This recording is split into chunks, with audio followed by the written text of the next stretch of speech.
is cleaning day. So with a little help from this and a pressure washer, I hope this will get a whole lot better. Let's get it done. I learned a valuable lesson today. When you power wash your motor, be sure, beyond any reasonable doubt, you have all the nooks and crannies plugged. I thought I did, and I did not. Had to pull the engine apart, pull the heads off anyway, and a couple of the cylinders were full of water. There was water, had gotten in a lot of places. It was a mess. Anyway, let's take a look at it real quick.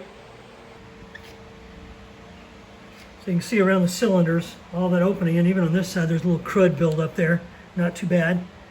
There is crosshatch in the cylinders, which is nice. It looks a lot better now. I do need to do some cleanup and detailing on the front accessories. Got the cylinders and the tops of the pistons cleaned off pretty good. And the valley tray there, cleaned it up as well. But other than that, it's not bad. So a little bit more detailing, and I'm going to get a few gaskets to put this back together with. And as soon as I get those, I will be back. We finally got all of our parts in today, and we can start putting the engine back together. We had to pull the cylinder heads because we got water in the motor, and we're going to be dropping the pan as well, so make sure that there's no water residue in the motor. I've got all the parts. I've got, let's see, in no particular order. We've got PCV valve, got valve cover gasket, new plugs, new head gaskets.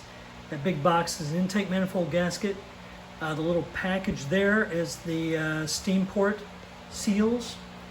I've got, these are plugs for the intake manifold, for the emissions items that I won't need. Fel-Pro head bolts, actual GM lifter trays. Got an Ls3 Oil Pan kit. And I got new valve stem seals, I believe, over here on the table. New valve stem seals. And to lap the valves, I've got some Permatex valve grinding compound. You may be asking, are you going to do a cam? The answer is no. I was going to show you how I'm getting the valves out. Now the actual valve spring tool I'm using is this style, which allows you to remove two springs at the same time. When the cylinder head is off of the engine, you just have to get slightly more creative. There's a special tool for that. That's like a giant C-clamp that holds the valve in place and compresses the spring, and you do one at a time. You can still use this tool even then. That's what I'm doing. What you need to do, I've gotten a small towel and folded it up and like this, and just wadded it up and put it underneath the cylinder I'm working on, so that it will literally push on those valves and not let them open up too much. This tool, I'll have a link to it at the bottom in the description. This base has to be used because where this mounts, it raises it to the same level as the bosses that hold the screws for the valve covers. So you want to be careful when you put this in, not to screw it in there too hard. It doesn't need to be torqued down by any means. It just needs to be secure to hold the brace in place. You don't want to damage the threads, because this is, being an aluminum head, you can damage it fairly easily. Let me show you how I do this. I'm just putting down these bolts as tight as I can get them by hand without using a wrench. And this goes over two valve springs. It goes on top of the seats, right there. And I'm going to run it down slowly.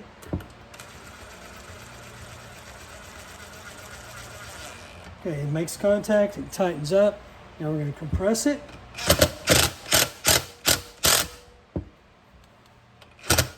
And there's one that pops up. And you want to use a magnet to get those keepers. You just want to be careful not to lose them. Sometimes you have to keeper. And there's the other keeper. Okay, all the keepers are out. So reverse it slowly.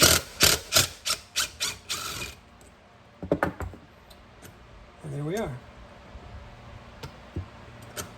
fill out both springs. Just have to repeat that 4 times for each head. Okay, here's looking at the valves.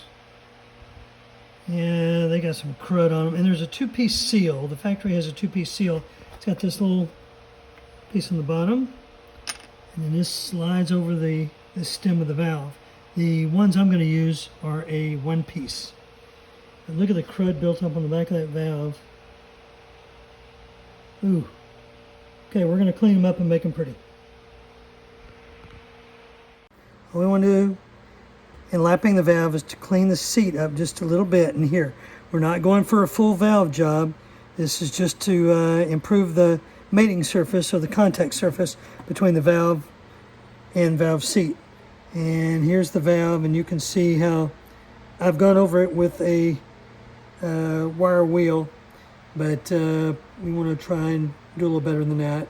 The wire wheel cleans off the major junk, but doesn't do anything for the mating surface. So we're going to put a little compound on it, and then I'll show you what I do with it. The valve, we're just going to put just a little bit, not a lot, because we got to clean it all off. Okay, that's enough. Let's see. We're going to seat the valve.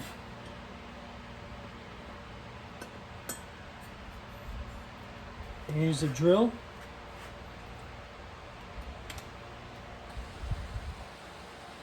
And I'm going to spin it real fast.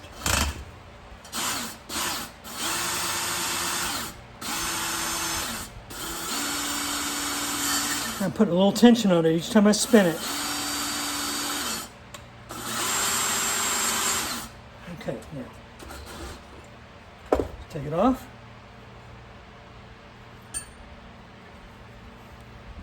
And clean it up. And you can see the mating surface is a little better now. It's got a little silver edge around it there. We're also going to clean the surface off of the valve seat.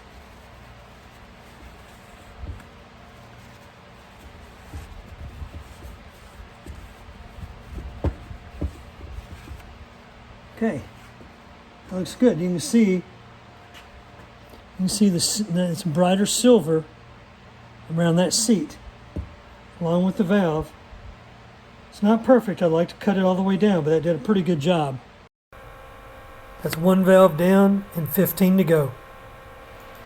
Okay, installing the valve stem seals, or the hats. These are an aftermarket 1-piece hat, which is nice. They simply go down over the top of the stem, and if you can't get it seated all the way, I use a 21mm socket to go over it and just give it a tap. That gets it down on there.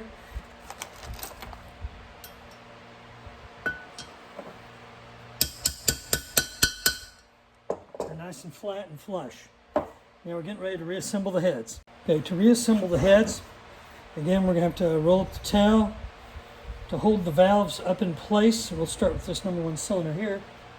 That's in place here.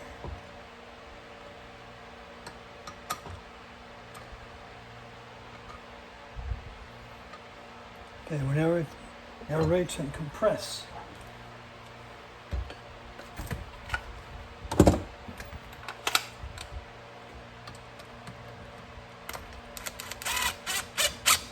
now we'll put our keepers back in. You want to make sure you don't lose these. It's got a tiny bit of grease on the keeper just to keep it in place. Not much, just a hair.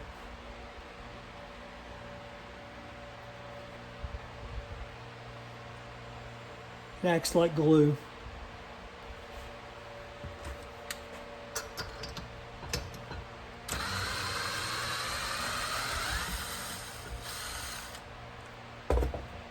And there they are, installed. Repeat for the rest of the cylinders. All the valves are in place with all the springs, the retainers, keepers, everything looks good. Okay, this cylinder head, it had 1 threaded stud that was broken, but it was sticking out far enough I was able to grasp it with the vice grips and get it out. So out of 3, 1 is done. The other 2 are going to require using the welder. I've lapped all the valves. They all look pretty good, much better than before. So now we're going to begin the assembly process. And I didn't mention it before, but as I took the valves out, I arranged them in such a way so that the valves go back into the exact same position that they were within the head. I didn't mix them up.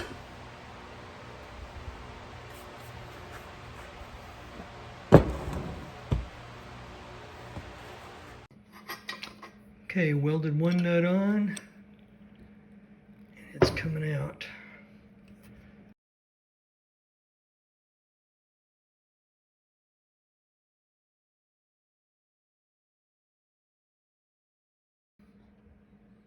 All right, that's 2 out of 3.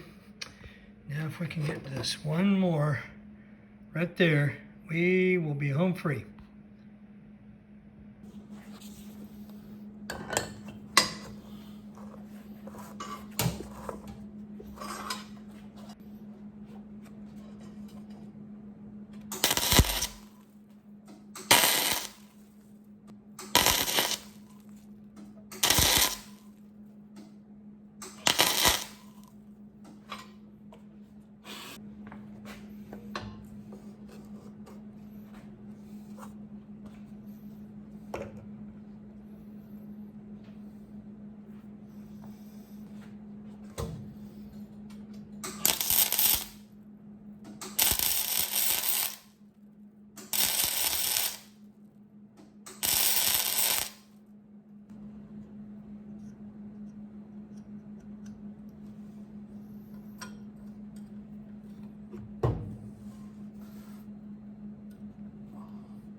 There's the nut. Okay, here are the lifter trays I got. Genuine GM. There's the part number. And we're gonna use some of the Lucas assembly lube on the tips of the roller rockers. Put them all in place. And then we'll put the head gasket on, put the heads in place, and torque them to spec. And I'll show you how we do that. I have a list of all the torque specifications right here. And for the head torquing sequence right here. For the lifter trays are supposed to be 89 to 106 inch-pounds. I just happen to have a little torque wrench that does inch-pounds, doing 95. And it is there. Okay, may not be a big deal, but I do want to make sure it's done right. All right, let's get this head on here. I've cleaned out all the thread holes and made sure that everything's cleaned up and all the bolts should go in properly. For the first pass, the second and the third row bolts are torqued to 22 foot-pounds. The next pass, all 10 are torqued to 90 degrees. And then the third pass, the 5 bottom bolts and the 3 center bolts in the middle are torqued to 90 degrees and the 2 end bolts to 50 degrees. And then the last pass will be the top bolts at 22 foot-pounds. And here's the finished head installed. Everything's torqued down, the rocker arm's in place, torqued down to 22 foot-pounds as well. Everything looks good. And you're maybe wondering, why is the cylinder head on the workbench? Well, when I had the whole top end of the motor together and was putting in the spark plugs, the last spark plug would not go in. It went in about 2 turns, and that was it. I didn't want to force it. I tried using this tool, the Lisle 2200. Supposedly that's the correct tap. It's 14 millimeters on this side, but when I was putting it in from the plug side, it wanted to cross thread just like the spark plug did, and even if I did get past it, it's too short. The length of this, the tap on here, is not as long as the threads down in there for the spark plug. So I decided, yeah, that's a waste of money. Also, that was a waste of money. Those are my head bolts.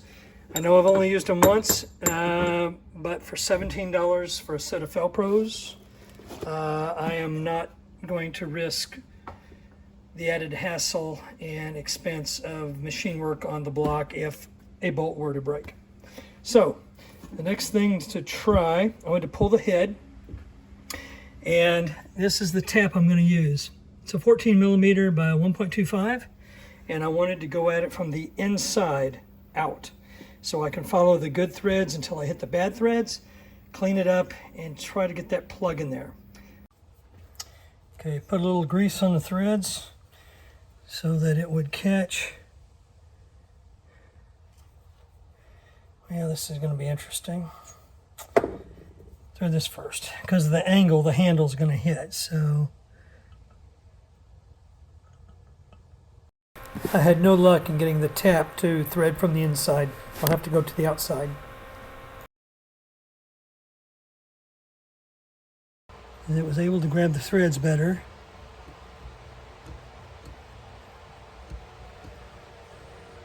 It's going without too much difficulty.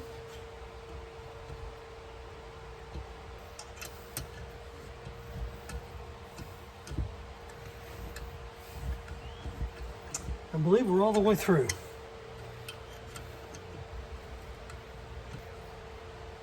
Hopefully I've either fixed it or I've really wrecked it.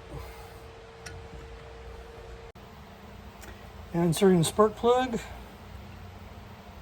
It's going in by hand, that's good.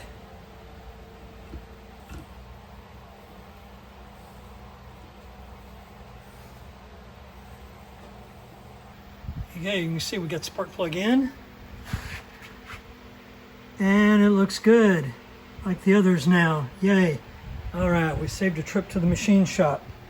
I'll put a link in the description below of all the parts we've used, and I'll include this tap. Okay, let's talk about oil pans for a moment.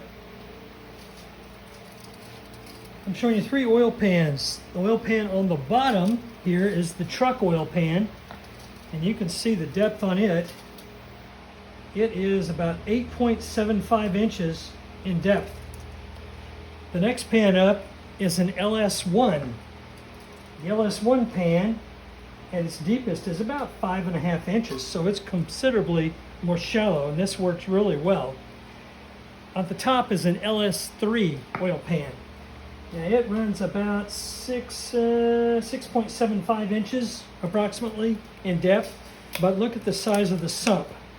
The truck is only about 9, Ls1 is 12, but the Ls3, it comes in about 15 inches. And that's what's going to cause problems. I got an Ls3 thinking it was going to work, and it will not. These bosses here are for an oil cooler that comes on the Ls3s. So the pan you really want is an Ls1 pan that came on the 98 to 2002 Trans Ams and Z28s.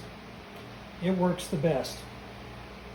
Okay, now let's take a look at the windage trays and how they differ. This first one, this is the truck windage tray, and you can see it's pretty good size. Notice where the cutouts are. This is the Ls3. It is almost identical to the truck. In fact, you could easily swap them out. There's very little, if any, difference. Slightly, the hole here is slightly different shape, and really that's about it. Then you look at the Ls1 windage tray, and it's considerably shorter. Now, there are a couple minor differences, but not much. Since the Ls3 and the truck windage trays are almost identical, let's put them like this. The only real difference on the side here is at this bolt hole, there's a little hole right here, a window, whereas on this one it does not have that. Otherwise, this tray is the same as the truck pan, except it's shorter. How much shorter is it? Well, to give you an idea, this tray is about 14 1/4 inches long. However, if you measure it, you really need to measure it down lower where the bolt holes are, because if you'll notice on the side, it sticks over just a little bit right here, and on the other end as well, right there. So that gives it a little bit more length. 14 3/8. So if you have a truck windage tray and you're upgrading the oil pan to an Ls1 pan, you do not need to spend $35 to $50 for a new windage tray. Simply take your truck windage tray and measuring from the rear, go forward 14 3/8 inches, cut it, and just file that edge down, and you'll be good to go. Okay, now let's look at oil pickup tubes.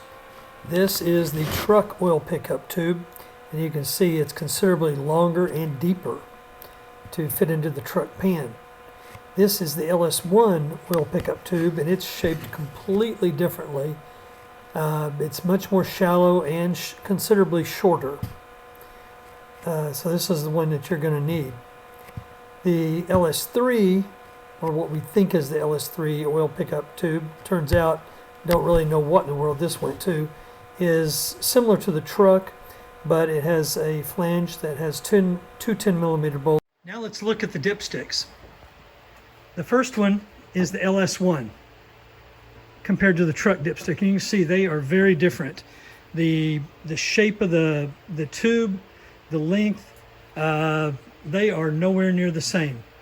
But the question is, how will the truck dipstick work with the Ls1 oil pan, and how will the Ls1 dipstick work with the truck manifolds?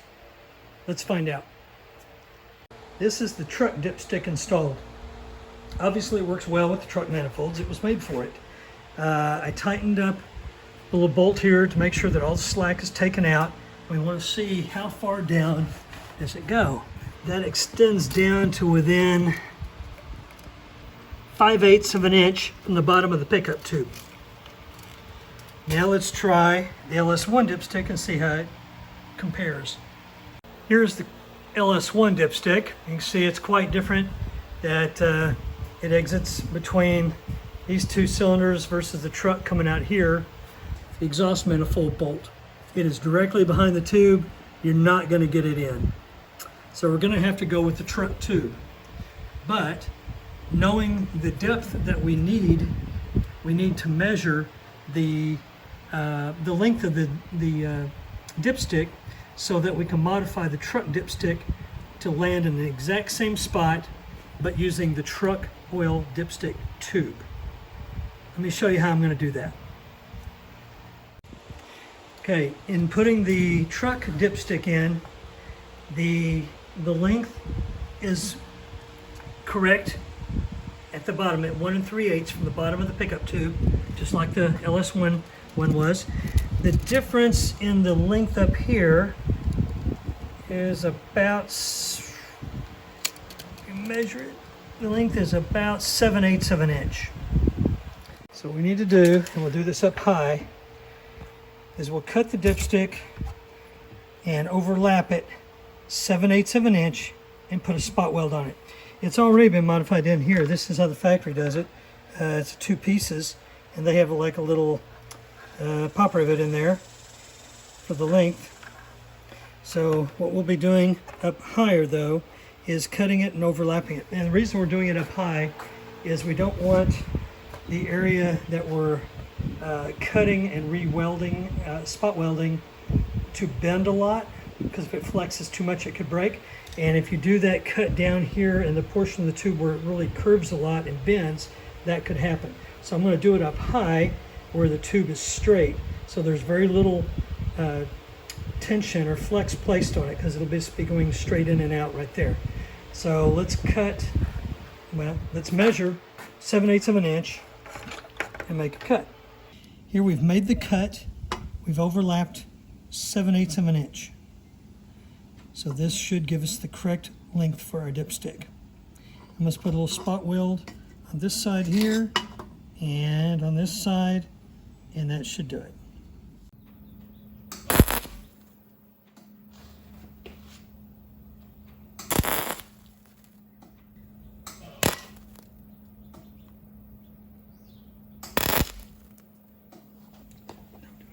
When I first started welding, it was a little too hot, and I was burning through the metal. And that 7/8 inch piece that I wanted different overlap snapped off. So what I did was I butted the two together and used that 7/8 inch piece to go between the two. So there's a single weld on one side and two on this side to give it the correct length. Let's try it out.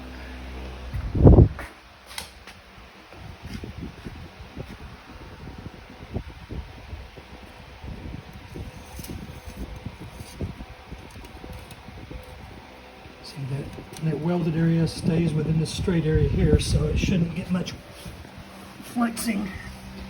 And I'm looking under here from the bottom. Let's see, it looks like about 1 1/4. I was shooting for 1 3/8, and I got about 1 1/4. So that's about that much. So that shouldn't make any difference. It should be just fine. We know the engine's going to hold 6 quarts, so we'll see where that measures up to, but it should be just fine at the top of the crosshatch marks on the dipstick. Well, we finally got the motor together, in spite of a few hiccups along the way. We had the cross-threaded spark plug hole, 3 broken exhaust manifold studs, not to mention when we power washed the motor, we got water everywhere. So we had to take everything apart, get the water out, drop the pan, pull the heads, did a valve job, put different valve springs on it, all new gaskets, figured out how to adapt the truck oil dipstick tube to work with the Ls1 Pan. We did find out when we put on the Ls1 Pan that the oil pickup was the incorrect pickup. It was labeled Ls1, but it was not for an Ls1. I don't know what it goes to, but it wasn't this pan. So we rummaged around and managed to find one, put the correct pickup tube on there, and got the pan on just fine. So, I appreciate you sticking with us this far. I know it's been a little longer than usual on this video. It took a little longer to put together. I do appreciate your comments and your time. I don't want to waste it. So if you prefer to see more detail, let me know that. If you want to see a little less detail, let me know that as well.